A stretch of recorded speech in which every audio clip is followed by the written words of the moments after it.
আসসালামু আলাইকুম dear viewers.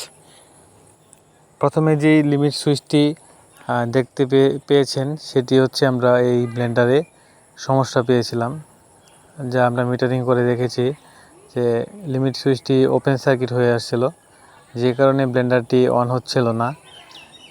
এবং আমরা এই ব্লেন্ডারের মোটরটিও সমস্যা পেয়েছি, মোটরটি জ্যাম ছিল। আমরা মোটরটি জ্যাম ঠিক করার জন্য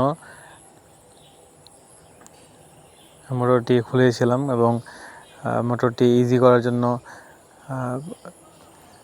WD-42 এবং কিছু কেমিক্যাল দিয়েছিলাম যাতে মোটরটি ইজি হয়। মোটরটি ইজি হওয়ার পরে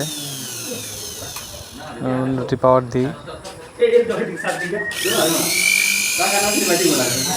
আলহামদুলিল্লাহ ব্লেন্ডারটি সার্ভিসেবল হয়।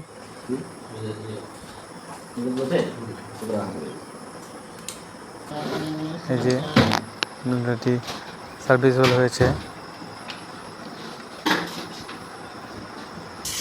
আসলে লিমিট সুইচ ছাড়াও ব্লেন্ডার চলে, কিন্তু লিমিট সুইচটা হচ্ছে লকের মতো কাজ করে। যখন